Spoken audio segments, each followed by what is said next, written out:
We have with us Mr. Atul Kumar, Fund Manager for the Quantum Long-Term Equity Fund, and Mr. Nilesh Shetty, Associate Fund Manager for the Long-Term Equity Fund.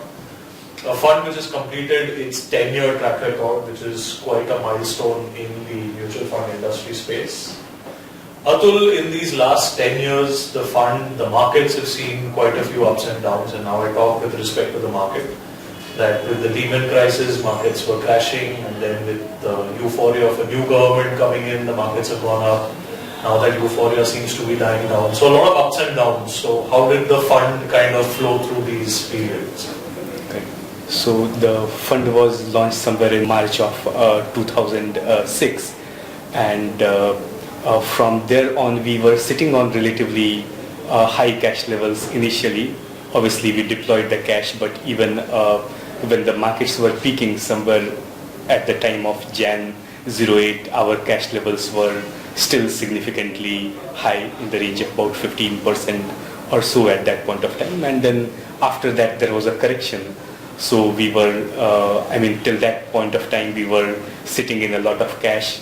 Post that, after the period of Jan 2008, we did get opportunities to invest, and suddenly after September of 2008, obviously many things were looking quite interesting. Our cash levels were quite low, in the range of 1% or there whereabouts. So we were sitting at that point of time heavily invested, and then came the period of somewhere around May of 2009, which was when the results were announced, and most of the other participants at that point of time were sitting at relatively high cash levels. So whereas we were fully invested, so that was the time when our returns started to show up, and we started to perform quite well, specifically in that period of time. Then obviously it was somewhere around maybe 2011 where we completed roughly about 5 years of the fund. At that point of times, again, we were doing relatively well. It was after the election results came in 2014 was the period where our cash levels had gone up quite high, because we could see at that point of time that while the markets were going up, the earnings were not increasing in that whereabouts. So we sat at relatively high levels of cash, and probably around May, June of 2015, again we could see that probably there was some kind of a correction in the markets from the peak of March of 2015. And then again we started to invest, and in the recent times, obviously with the fall in the markets, with the disappointment in terms of earnings, we have been able to invest per se. So obviously if one asks how the journey has been, in the initial, obviously there were some tough years, because at the start of at the inception of the fund, there were periods where we were underperforming for relatively long points of time, but obviously we did not lose focus. We remained disciplined. We trusted our process, and that has helped so far.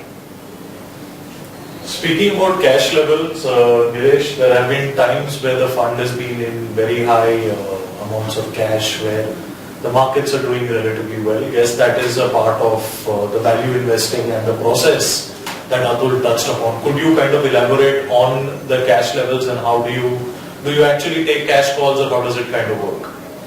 Yeah, so the process never takes any cash calls. Cash has always been residual for us. For a value manager, periods like the Lehman collapse is a very easy phase, because you get so many stocks at very cheap valuations.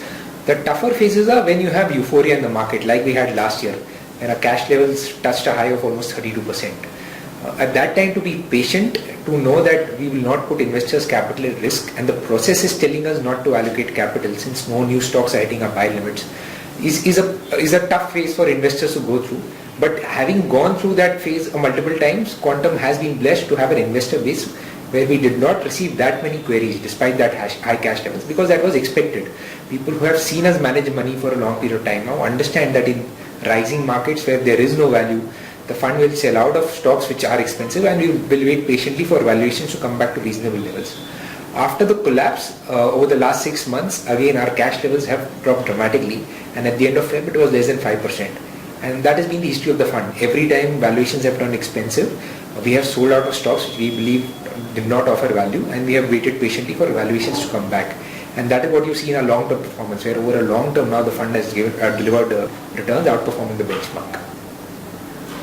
Given the fact that everybody seems to be talking about the India growth story and the next 10 years of the Quantum Long-Term Equity Fund with relation to the India growth story, Atul and Nilesh, you all think that the growth story will continue over a period of 10 years? And if so, how will the Quantum Long-Term Equity Fund react to that India growth story? So I mean, what we have long believed is that probably the GDP, as per our internal estimates, can grow in the range of about 6.5% to 7%. I mean, if you look at the older base, even by those numbers, and given the inflation, which can be another 5.5% kind of levels. So if one adds that up, you can get maybe about 13% kind of a nominal return at which, or the nominal rate at which the economy can grow, and probably the companies in India can participate at those kind of levels, and there will be efficient companies which can surely add value, and they can grow in the range of about 15% kind of levels. So I mean, not trying to give a forward-looking number per se, but I mean, in a kind of in a logical way, one can sum up that probably that is the return which one can expect. And even if one looks historically from where BSE was at a level of 100 in 1980, probably you will come to a similar kind of returns.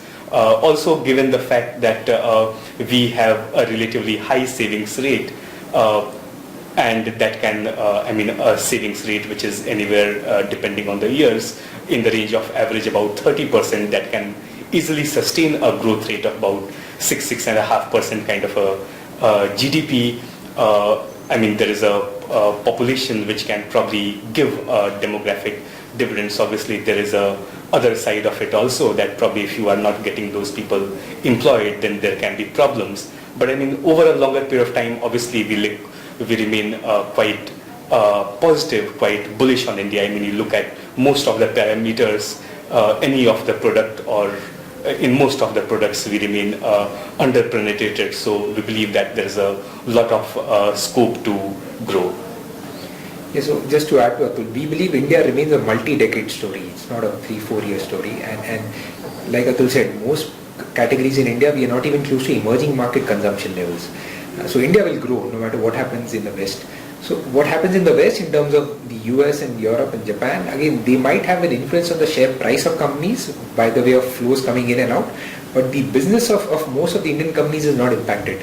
And we have some fantastic managements building great long-term stories in India. And it is, and you just have to be patient as an investor to buy them at prices that you feel attractive to make your long-term returns.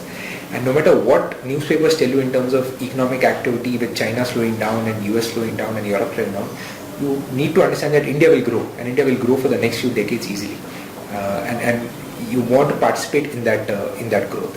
And equities remain the best asset class to participate in that growth story. And hence, long-term allocation to equities is always advised. Atul, Nilesh, thank you very much for joining us, and congratulations on the 10-year anniversary of the Long-Term Equity Fund. Thanks. Thank you.